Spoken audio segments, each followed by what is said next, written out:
Hola, ¿qué tal? Bueno, pues ya está listo el material para explicar algunos aspectos de las propiedades de las secciones planas. Y bueno, para ello está aquí ya listo el formulario de todas las propiedades que vamos a estar estudiando. Bueno, en principio, todo este trabajo tiene que ver con la determinación de los ejes centroidales. Y una vez obtenidos, bueno, el primer concepto que vamos a estar utilizando es el momento de inercia centroidal, y a partir de ahí el resto de los conceptos se derivan precisamente de este concepto inicial, que es el momento de inercia centroidal. Y bueno, ya iremos consultando cada una de estas expresiones a lo largo del ejercicio. Entonces, bueno, la figura que les propongo es esta. Es una figura interesante porque vamos a tener aquí una, una sección hueca, una sección en vacío. Y bueno, nada más para recordarles que los momentos de inercia de las superficies, si se tratan de superficies sólidas, son momentos de inercia positivos. Y cuando se trate de momentos de inercia, de momentos de segundo orden, momentos de las superficies, de superficies huecas, van a ser negativos. Entonces, superficies sólidas, positivos, y huecos, negativos. Bueno, de tal manera que en esta diapositiva lo que podemos ver es ya propiamente la propuesta de cómo estarían divididas las superficies para dar o para configurar esta figura compuesta. Entonces, en primer término vamos a tener este triángulo, posteriormente vamos a tener este rectángulo completo, y le vamos a quitar el segmento hueco.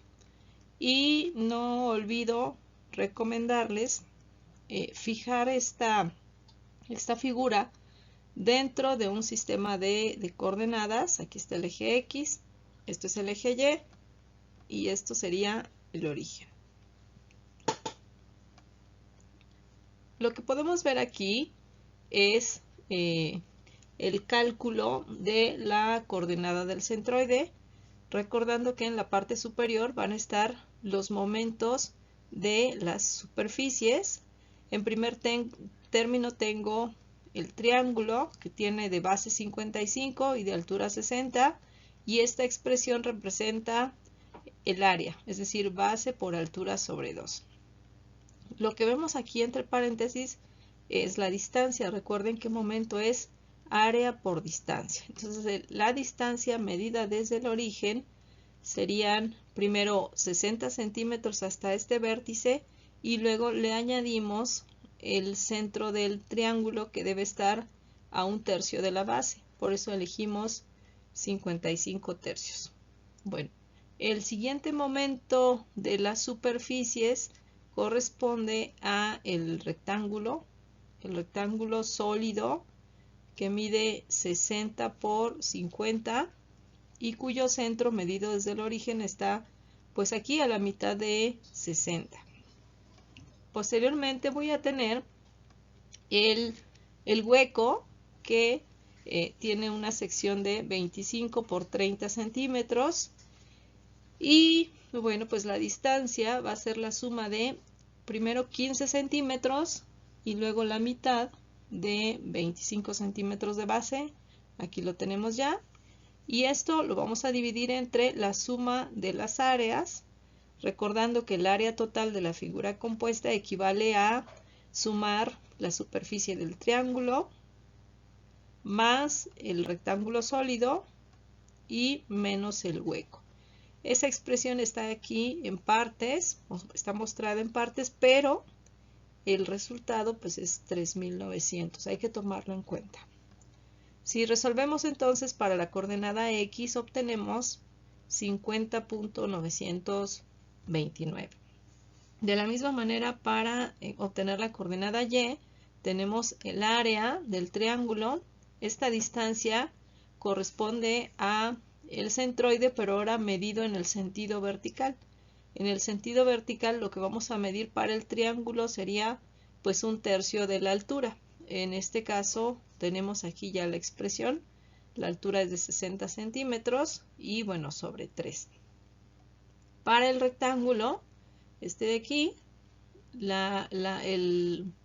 el centro para este rectángulo sería la mitad de la altura. En este caso se trata de un rectángulo, por eso es la mitad. Así que esto sería pues 25. Y menos el hueco, que mide 25 por 30. Y en sentido vertical, partiendo del origen, en sentido vertical tendría la mitad de 30, o sea 15. Y de la misma manera, bueno, resolviendo, aquí está ya el resultado.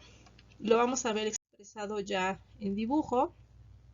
Aquí están los dos ejes y este punto pues representa el centro de la figura. Una vez que obtenemos estas distancias, lo que vamos a hacer es obtener la distancia entre ejes. ¿Cuáles ejes? Los ejes de cada figura respecto de los ejes centroidales que están representados en color rojo. Aquí lo podemos ver. Para obtener, por ejemplo, esta distancia de 4.808, tuvimos que tomar en cuenta la distancia de 24.808 y a esa distancia le restamos la distancia que hay hasta el centro del triángulo en el sentido vertical. Esto es, le restamos 1/3 de 60 centímetros de altura, es decir, le restamos 20, por lo cual 24 menos 20 me dio 4.808. En el sentido horizontal, este mismo ejemplo, nosotros tenemos que hasta la línea roja hay 50.929 y desde el origen y hasta el triángulo voy a tener una distancia compuesta por los 60 centímetros de la base más 1/3 del triángulo. Bueno, pues esa distancia compuesta que va de aquí hasta acá, si la restamos con 50.929, nos debe estar dando 27.404.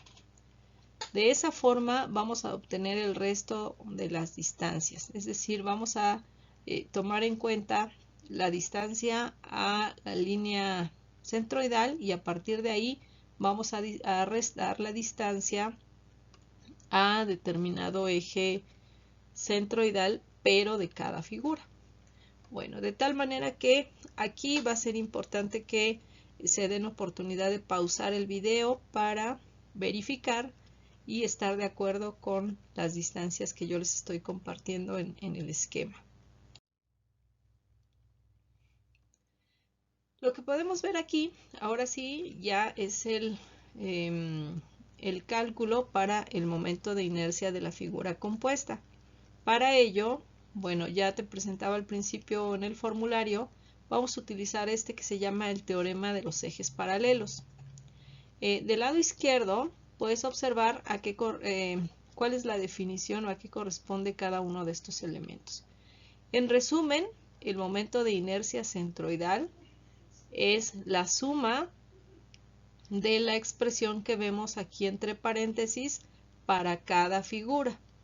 Es decir, el momento de inercia de la figura 1 más el producto del área por la distancia entre ejes paralelos elevada al cuadrado, también de la figura 1. Entonces, bueno, pues para poder empezar, lo primero que tenemos que hacer es determinar los momentos de inercia locales, es decir, los de cada figura. Esos momentos de inercia los puse por aquí solo para recordarte que forman parte del formulario. Y para el rectángulo voy a tener BH cúbica sobre 12 y de la misma forma para Y, B cúbica H sobre 12. Y la única diferencia que voy a tener con el triángulo es que la relación o la división es sobre 36. Entonces, vamos a aplicar de una vez esta expresión. Estos serían entonces los momentos de inercia locales porque corresponden a cada figura. Sobre 36 se refieren al triángulo y sobre 12 se refieren respectivamente al rectángulo y al hueco. Y bueno, pasamos a la siguiente figura, en donde ahora sí ya está la aplicación de este teorema. Esta ecuación se compone entonces de las primeras dos expresiones, esta y esta, corresponden a la figura 1, y así sucesivamente las otras dos expresiones siguientes corresponden a la figura 2, y las últimas, si podemos observar, les antecede un signo negativo porque están relacionadas con el hueco. Entonces habíamos quedado ya que los resultados que íbamos a manejar en función del hueco pues iban a ser negativos. Entonces podemos ver aquí, esto es el momento de inercia del triángulo para la dirección X, y esto es el producto del área por la distancia entre ejes paralelos elevada al cuadrado. ¿Cuál es esta distancia entre ejes paralelos? Como se trata de dos ejes horizontales, es decir, tenemos el eje centroidal en color rojo y para el triángulo tenemos el eje local en color azul, la distancia que hay entre dos ejes horizontales es una distancia vertical y corresponde a esta cantidad, que es la que estamos elevando al cuadrado. Ahora, podemos observar aquí que tiene un signo negativo. Esto es porque si consideramos que el origen está justo en este punto donde está localizado el centroide, bueno, pues esta distancia está por debajo de la línea horizontal y por eso se considera negativa. Sin embargo, pues esta cantidad negativa, en cuanto sea elevada al cuadrado, va a quedar como un valor positivo. Entonces aquí pues no hay mucha confusión. Esta cantidad elevada al cuadrado va a dar positivo y no va a modificar el signo de la ecuación. La siguiente figura, esta corresponde al rectángulo. Esto que vemos aquí es el momento de inercia local del rectángulo más grande, y esto es el producto del área por la distancia entre ejes paralelos elevada al cuadrado. Aquí la distancia entre estos dos ejes es muy pequeña, casi imperceptible, porque, bueno, pues es una cantidad muy pequeñita, sin embargo ahí está indicada y se eleva al cuadrado. Insisto, corresponde y esta expresión corresponden al rectángulo 2. Y las últimas dos expresiones corresponden al hueco. Esto es el momento de inercia del hueco para la dirección X en negativo. Y la siguiente expresión es el área por la distancia entre ejes paralelos elevada al cuadrado. Esta distancia, como podemos observar, la del hueco, la de color azul, y el eje centroidal es una distancia vertical de menos 9.808 y se eleva al cuadrado. De tal manera que aquí puedes observar ya el resultado. Insisto, todo esto pues habrá que verificarlo. En el caso de la dirección Y, nosotros vamos a utilizar pues obviamente el momento de inercia local que corresponde precisamente a la dirección Y. Aquí puedes observar que este es el que corresponde al triángulo, está sobre 36. Este corresponde al rectángulo positivo porque se refiere al rectángulo sólido. Y este es el elemento que corresponde al hueco, momento de inercia sobre la dirección Y para el hueco. El resto de las expresiones son el área por la distancia entre ejes paralelos elevada al cuadrado, pero como ahora los ejes son verticales, estas distancias entre ejes paralelos, te lo voy a mostrar aquí, este es el centroidal y este es el eje que corresponde al triángulo. La distancia entre ellos ya la teníamos, es de 27.404 y como está a la derecha pues es una cantidad positiva. De la misma forma para el rectángulo sólido tengo el área de 60 por 50 base por altura y esta distancia es la que tenemos de este lado. Es una distancia negativa porque va del lado izquierdo del eje y está elevada al cuadrado.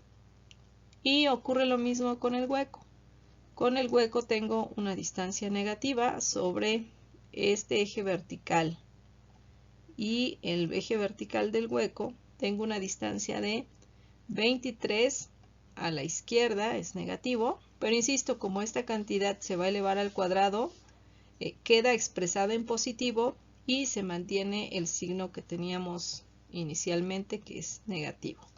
Y bueno, ahí está el resultado de estas dos expresiones que acabamos de calcular. El resto de las propiedades que vamos a ver ahorita dependen en gran medida de estos dos resultados. Entonces, lo que vamos a ver ahora es el momento polar de inercia, que bueno, pues es una simple suma. Lo que podemos aquí observar es la suma de los dos momentos de inercia que ya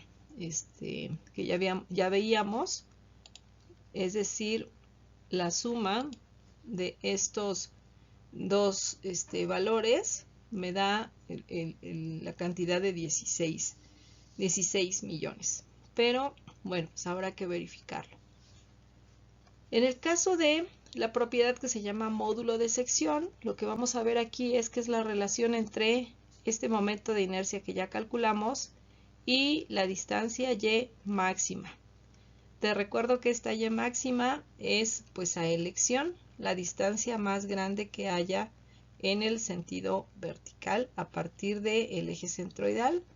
Aquí evidentemente vamos a utilizar el 35, por eso la ecuación queda como la ves.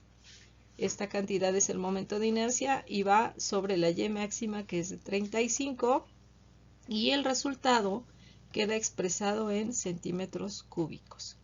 De la misma manera, para el momento de inercia y, vamos a dividir entre la distancia x mayor, es decir, la x máxima, que corresponde a 64, aquí lo vemos ya, y bueno, este sería el resultado, que insisto, ustedes tendrán que ir verificando. En el caso del radio de giro, vamos a tener que la expresión es la raíz cuadrada de la relación que hay entre el momento de inercia y esto, que es el área total de la figura, que te recuerdo que habíamos obtenido hace algunas imágenes anteriores, alguna de las diapositivas anteriores, en donde explicaba que el área es la suma del área del triángulo más el área del rectángulo menos el hueco. Entonces eso da 3.900 centímetros cuadrados.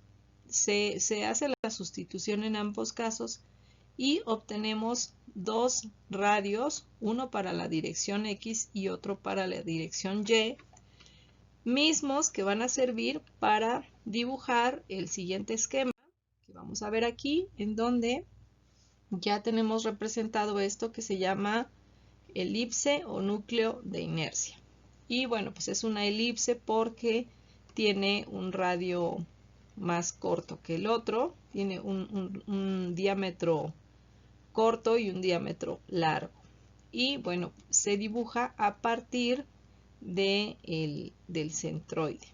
Entonces, bueno, pues estas magnitudes son las que acabamos de calcular hace un momentito. El siguiente concepto amerita la siguiente explicación. Se llama producto de inercia y les explico que producto de inercia es equivalente al producto precisamente de las coordenadas X y Y por el área de la figura, por la superficie de la figura. Si nos referimos a este caso, bueno, pues el área de la figura tendría que ser base por altura. ¿Ok? Vamos a ver cómo tendría que representarse el producto de inercia para el vértice que está indicado con este punto color negro. Y bueno, pues partiendo del origen, partiendo del centroide de la figura, partiendo de aquí, este otro vértice se encuentra con una distancia X a la derecha positiva y una distancia Y hacia abajo negativa. si decimos que el producto de inercia corresponde a esta expresión, tendríamos que, bueno, pues la coordenada X es la mitad de la base a la derecha y la distancia Y es la mitad de la altura hacia abajo. Por ello está expresado en negativo. Y el área pues es base por altura. Por lo cual la expresión quedaría resuelta de esta manera. Multiplicamos la base y la altura y bueno, por eso es que quedan con exponente al cuadrado ambos. Y si lo resolvemos numéricamente, aquí está la misma expresión. Esto sería más 10 a la derecha, menos 15 hacia abajo. Y esto que vemos, bueno, pues es base por la altura de 30 centímetros y queda como menos 90.000 centímetros a la cuarta. Aquí lo que va a pasar es que como los valores que vamos a necesitar son centroidales, la coordenada X y la coordenada Y se anulan porque no hay distancia y por lo tanto el producto de inercia de esta figura respecto de sí misma, el producto de inercia centroidal, es equivalente a 0 porque no existen distancias X ni distancias Y. ¿Ok? Entonces, este producto de inercia, si es visto para la figura en su conjunto, se va a componer de esta expresión, pero se va a repetir esta expresión para cada elemento. Es decir, vamos a tener un par de elementos para el triángulo, otro par para el rectángulo y de la misma manera para el hueco, pero considerando que ambos valores estarán expresados en negativo. Si hacemos la sustitución, lo que acabo de decir es precisamente que el momento de inercia propio o local es equivalente a 0, por lo que ya explicaba, y estas son las dos coordenadas para la primera figura que es el triángulo. Aquí lo vamos a poder observar. La coordenada X para el triángulo es 27.404 y en Y es 4.808, pero en negativo, porque está por debajo de la línea horizontal. Y lo siguiente que vemos aquí pues es la expresión del área, que es base por altura sobre 2. Para el rectángulo, la primera expresión se anula, es 0, es el producto de inercia propio, es decir, local, y estos serían las dos coordenadas para el rectángulo. Las vamos a determinar aquí. Está en el sentido X, tengo menos 20.909, aquí está a la izquierda, y en el sentido vertical tenemos esa magnitud ligeramente hacia arriba con 0.192, y 60 por 50 pues es el área de este rectángulo que tiene de base 60 y de altura 50. Para el hueco voy a poner esto que es el producto de inercia y las dos coordenadas, es decir, las coordenadas X y Y. Para el hueco, en este caso ambas son negativas porque están respectivamente a la izquierda y hacia abajo, y este producto pues es el área. De ahí que, bueno, este sería el resultado que vamos a estar utilizando más adelante. Este producto de inercia nos va a servir para determinar otra propiedad, que es el ángulo de inclinación para los ejes principales de inercia. Es el ángulo que vamos a obtener aquí, pero bueno, pues vamos a emplear primero el doble producto de esto que acabamos de calcular, que es el producto de inercia, y lo vamos a dividir entre la diferencia de momentos de inercia centroidales, que los teníamos ya calculados previamente, y entonces, bueno, aquí está dada ya la diferencia. Lo que estamos obteniendo es la tangente de un ángulo doble. Aquí está la expresión. Lo primero que hacemos es, con el inverso de la tangente, obtener el ángulo, solo que corresponde aquí al ángulo doble. Por lo tanto, en este siguiente procedimiento lo divido entre 2 y queda el ángulo que voy a estar utilizando para calcular precisamente los ejes principales de inercia. Entonces el ángulo quedó como menos 2.27 y lo que pasó es que estos dos ejes rojos tuvieron que rotar precisamente con esa magnitud, con 2.27 grados. Ahora sí, aquí está la expresión para calcular estos momentos de inercia principales. Lo único que hago aquí, bueno, pues es hacer la sustitución respectiva. Aquí está el momento de inercia X, el coseno cuadrado del ángulo, aquí está listo.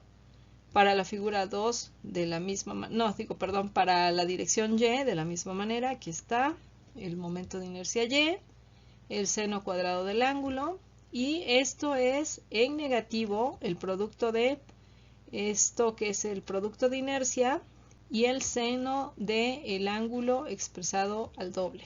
Por eso está multiplicado por 2. Este es el resultado que obtengo, que es muy parecido